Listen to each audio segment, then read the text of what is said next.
Namaste, devotees. On this Sunday, let's listen to a very powerful Lord Rama mantra. Raghava is another name of Lord Rama, and this mantra is taken from Sri Raghavashtaka mantra. By listening to this powerful mantra with devotion for 108 times, all sins will be destroyed, all types of fears will be destroyed, health will be restored, and evil spirits will be destroyed. Before listening to the mantra, if you are new to the channel, subscribe the channel, press the nearby bell icon and select all option.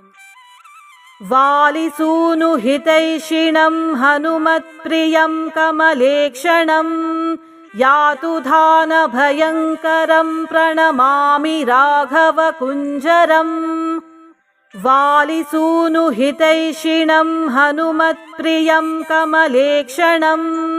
यातुधानभयङ्करं प्रणमामि राघवकुञ्जरम् वालिसूनुहितैषिणं हनुमत्प्रियं कमलेक्षणं यातुधानभयङ्करं प्रणमामि राघवकुञ्जरम् वालिसूनुहितैषिणं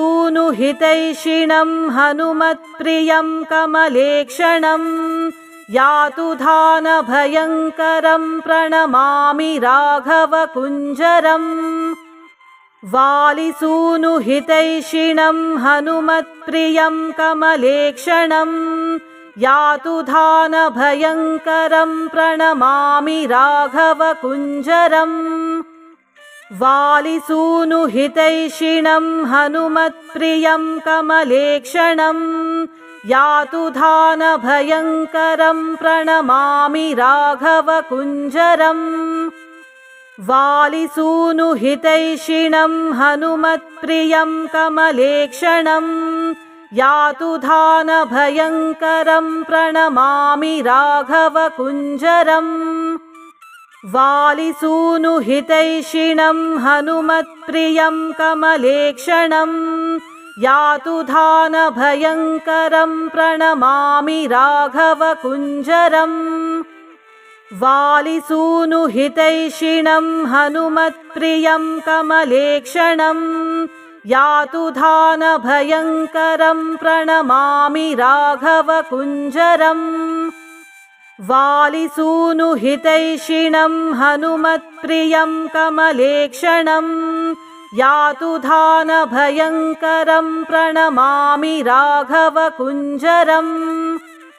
वालिसूनुहितैषिणं हनुमत्प्रियं कमलेक्षणं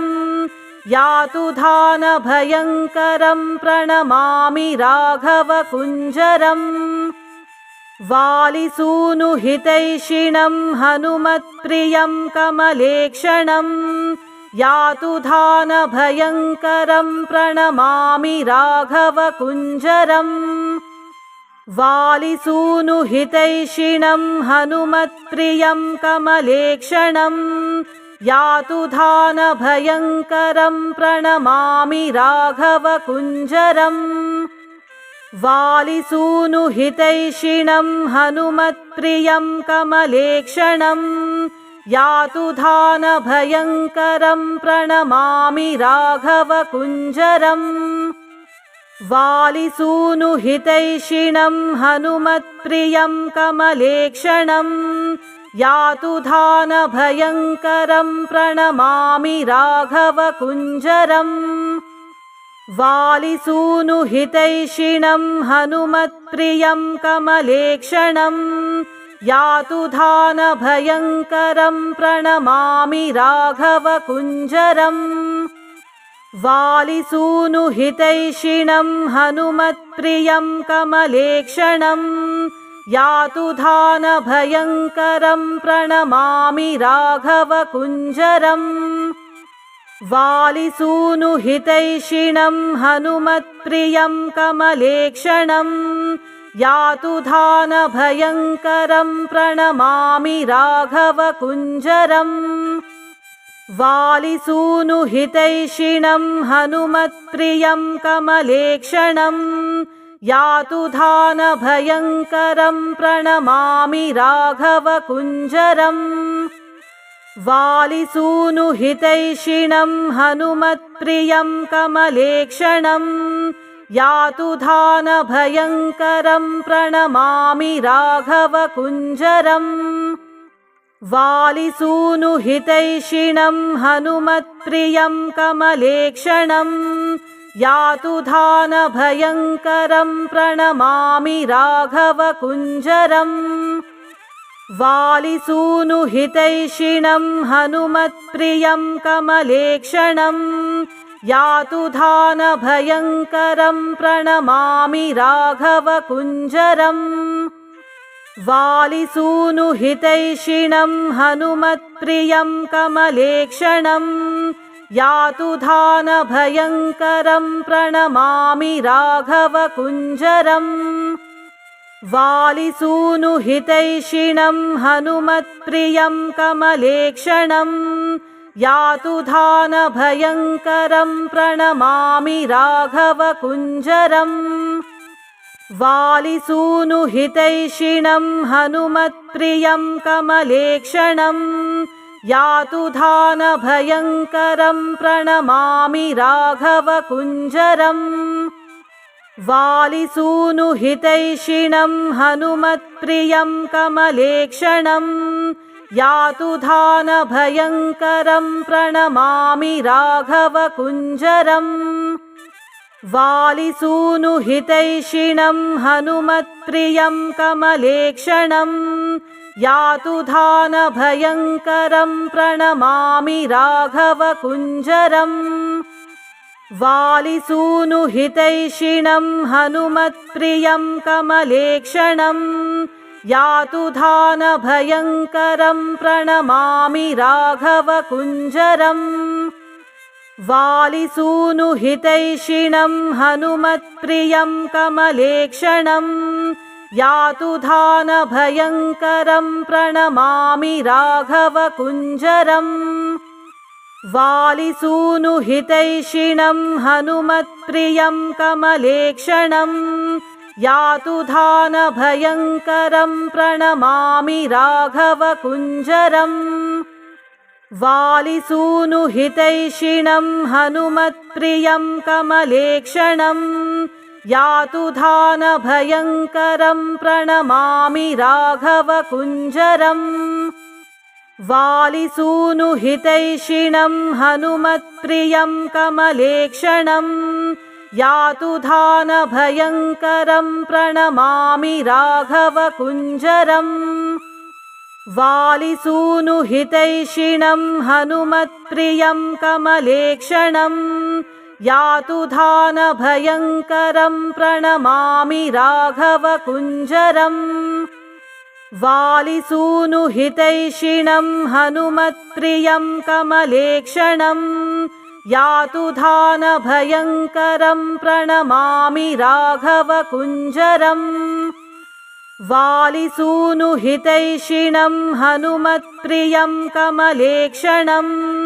यातुधानभयङ्करं प्रणमामि राघवकुञ्जरम् वालिसूनुहितैषिणं हनुमत्प्रियं कमलेक्षणं यातुधानभयङ्करं प्रणमामि राघवकुञ्जरम् वालिसूनुहितैषिणं हनुमत्प्रियं कमलेक्षणं यातुधानभयङ्करं प्रणमामि राघवकुञ्जरम् वालिसूनुहितैषिणं हनुमत्प्रियं कमलेक्षणं यातुधानभयङ्करं प्रणमामि राघवकुञ्जरम् वालिसूनुहितैषिणं हनुमत्प्रियं कमलेक्षणं यातुधानभयङ्करं प्रणमामि राघवकुञ्जरम् वालिसूनुहितैषिणं हनुमत्प्रियं कमलेक्षणं यातुधानभयङ्करं प्रणमामि राघवकुञ्जरम् वालिसूनुहितैषिणं हनुमत्प्रियं कमलेक्षणं यातुधानभयङ्करं प्रणमामि राघवकुञ्जरम् वालिसूनुहितैषिणं हनुमत्प्रियं कमलेक्षणं यातुधानभयङ्करं प्रणमामि राघवकुञ्जरम् वालिसूनुहितैषिणं हनुमत्प्रियं कमलेक्षणं यातुधानभयङ्करं प्रणमामि राघवकुञ्जरम् वालिसूनुहितैषिणं हनुमत्प्रियं कमलेक्षणं यातुधानभयङ्करं प्रणमामि राघवकुञ्जरम् वालिसूनुहितैषिणं हनुमत्प्रियं कमलेक्षणं यातुधानभयङ्करं प्रणमामि राघवकुञ्जरम् वालिसूनुहितैषिणं हनुमत्प्रियं कमलेक्षणं यातुधानभयङ्करं प्रणमामि राघवकुञ्जरम् वालिसूनुहितैषिणं हनुमत्प्रियं कमलेक्षणं यातुधानभयङ्करं प्रणमामि राघवकुञ्जरम् वालिसूनुहितैषिणं हनुमत्प्रियं कमलेक्षणं यातुधानभयङ्करं प्रणमामि राघवकुञ्जरम् वालिसूनुहितैषिणं हनुमत्प्रियं कमलेक्षणं यातुधानभयङ्करं प्रणमामि राघवकुञ्जरम् वालिसूनुहितैषिणं हनुमत्प्रियं कमलेक्षणं यातुधानभयङ्करं प्रणमामि राघवकुञ्जरम् वालिसूनुहितैषिणं हनुमत्प्रियं कमलेक्षणं यातुधानभयङ्करं प्रणमामि राघवकुञ्जरम् वालिसूनुहितैषिणं हनुमत्प्रियं कमलेक्षणं यातुधानभयङ्करं प्रणमामि राघवकुञ्जरम्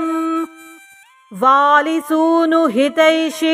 हनुमत्प्रियं कमलेक्षणं यातुधानभयङ्करं प्रणमामि राघवकुञ्जरम् वालिसूनुहितैषिणं हनुमत्प्रियं कमलेक्षणं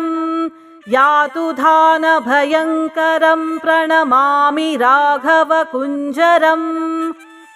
वालिसूनुहितैषिणं हनुमत्प्रियं कमलेक्षणं यातुधानभयङ्करं प्रणमामि राघवकुञ्जरम्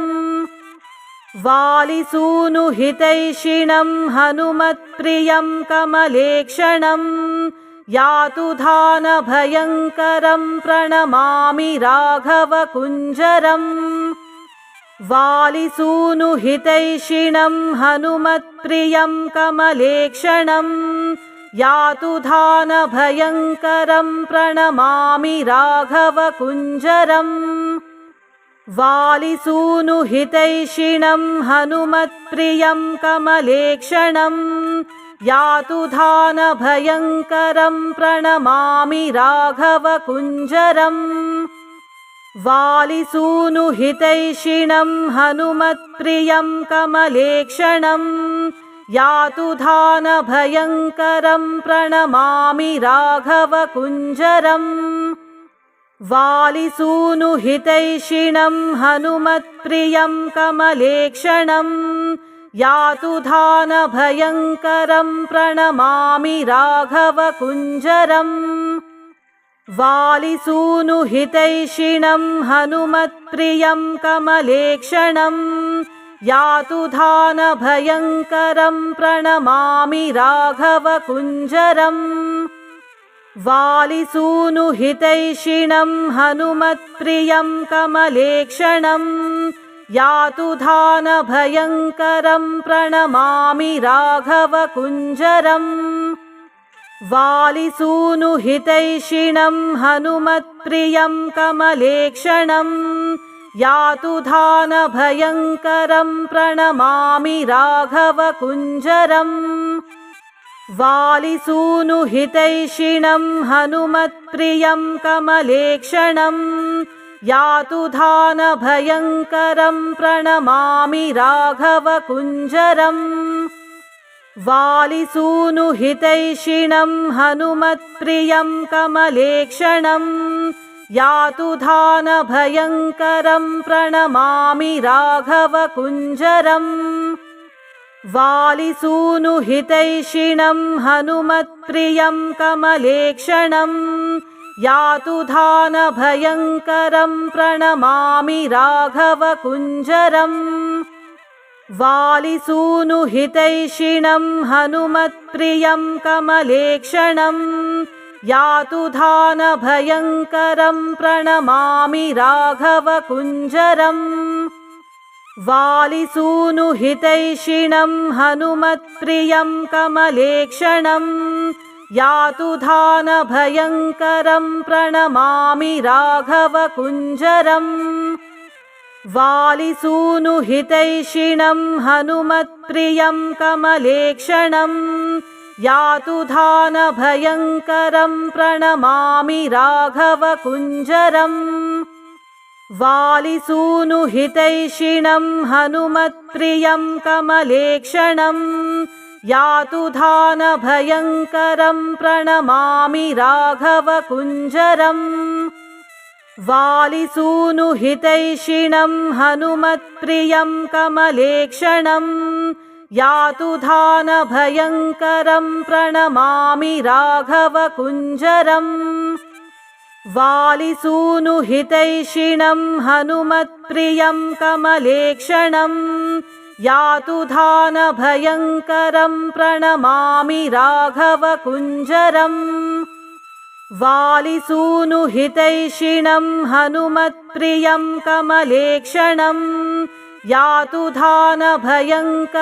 प्रणमामि राघवकुञ्जरम् वालिसूनुहितैषिणं हनुमत्प्रियं कमलेक्षणं यातुधानभयङ्करं प्रणमामि राघवकुञ्जरम् वालिसूनुहितैषिणं हनुमत्प्रियं कमलेक्षणं यातुधानभयङ्करं प्रणमामि राघवकुञ्जरम् वालिसूनुहितैषिणं हनुमत्प्रियं कमलेक्षणं यातुधानभयङ्करं प्रणमामि राघवकुञ्जरम् वालिसूनुहितैषिणं हनुमत्प्रियं कमलेक्षणं यातुधानभयङ्करं प्रणमामि राघवकुञ्जरम् वालिसूनुहितैषिणं हनुमत्प्रियं कमलेक्षणं यातुधानभयङ्करं प्रणमामि राघवकुञ्जरम् वालिसूनुहितैषिणं हनुमत्प्रियं कमलेक्षणं यातुधानभयङ्करं प्रणमामि राघवकुञ्जरम् वालिसूनुहितैषिणं हनुमत्प्रियं कमलेक्षणं यातुधानभयङ्करं प्रणमामि राघवकुञ्जरम् वालिसूनुहितैषिणं हनुमत्प्रियं कमलेक्षणं यातुधानभयङ्करं प्रणमामि राघवकुञ्जरम् वालिसूनुहितैषिणं हनुमत्प्रियं कमलेक्षणं यातुधानभयङ्करं प्रणमामि राघवकुञ्जरम् वालिसूनुहितैषिणं हनुमत्प्रियं कमलेक्षणं यातुधानभयङ्करं प्रणमामि राघवकुञ्जरम् वालिसूनुहितैषिणं हनुमत्प्रियं कमलेक्षणं यातुधानभयङ्करं प्रणमामि राघवकुञ्जरम् वालिसूनुहितैषिणं हनुमत्प्रियं कमलेक्षणं यातुधानभयङ्करं प्रणमामि राघवकुञ्जरम् वालिसूनुहितैषिणं हनुमत्प्रियं कमलेक्षणं यातुधानभयङ्करं प्रणमामि राघवकुञ्जरम् वालिसूनुहितैषिणं हनुमत्प्रियं कमलेक्षणं यातुधानभयङ्करं प्रणमामि राघवकुञ्जरम् वालिसूनुहितैषिणं हनुमत्प्रियं कमलेक्षणं यातुधानभयङ्करं प्रणमामि राघवकुञ्जरम् वालिसूनुहितैषिणं हनुमत्प्रियं कमलेक्षणं यातुधानभयङ्करं प्रणमामि राघवकुञ्जरम् वालिसूनुहितैषिणं हनुमत्प्रियं कमलेक्षणं यातुधानभयङ्करं प्रणमामि राघवकुञ्जरम् वालिसूनुहितैषिणं हनुमत्प्रियं कमलेक्षणं यातुधानभयङ्करं प्रणमामि राघवकुञ्जरम् वालिसूनुहितैषिणं हनुमत्प्रियं कमलेक्षणं यातुधानभयङ्करं प्रणमामि राघवकुञ्जरम् वालिसूनुहितैषिणं हनुमत्प्रियं कमलेक्षणं यातुधानभयङ्करं प्रणमामि राघवकुञ्जरम् वालिसूनुहितैषिणं हनुमत्प्रियं कमलेक्षणं यातुधानभयङ्करं प्रणमामि राघवकुञ्जरम् वालिसूनुहितैषिणं हनुमत्प्रियं कमलेक्षणं यातुधानभयङ्करं प्रणमामि राघवकुञ्जरम् वालिसूनुहितैषिणं हनुमत्प्रियं कमलेक्षणं यातुधानभयङ्करं प्रणमामि राघवकुञ्जरम् वालिसूनुहितैषिणं हनुमत्प्रियं कमलेक्षणं यातुधानभयङ्करं प्रणमामि राघवकुञ्जरम् वालिसूनुहितैषिणं हनुमत्प्रियं कमलेक्षणं यातुधानभयङ्करं प्रणमामि राघवकुञ्जरम् वालिसूनुहितैषिणं हनुमत्प्रियं कमलेक्षणं यातुधानभयङ्करं प्रणमामि राघवकुञ्जरम् वालिसूनुहितैषिणं हनुमत्प्रियं कमलेक्षणं यातुधानभयङ्करं प्रणमामि राघवकुञ्जरम् वालिसूनुहितैषिणं हनुमत्प्रियं कमलेक्षणं यातुधानभयङ्करं प्रणमामि राघवकुञ्जरम् वालिसूनुहितैषिणं हनुमत्प्रियं कमलेक्षणं यातुधानभयङ्करं प्रणमामि राघवकुञ्जरम् वालिसूनुहितैषिणं हनुमत्प्रियं कमलेक्षणं यातुधानभयङ्करं प्रणमामि राघवकुञ्जरम् वालिसूनुहितैषिणं हनुमत्प्रियं कमलेक्षणं यातुधानभयङ्करं प्रणमामि राघवकुञ्जरम् वालिसूनुहितैषिणं हनुमत्प्रियं कमलेक्षणं यातुधानभयङ्करं प्रणमामि राघवकुञ्जरम् वालिसूनुहितैषिणं हनुमत्प्रियं कमलेक्षणं यातुधानभयङ्करं प्रणमामि राघवकुञ्जरम् वालिसूनुहितैषिणं हनुमत्प्रियं कमलेक्षणं यातु धानभयङ्करं प्रणमामि राघवकुञ्जरम्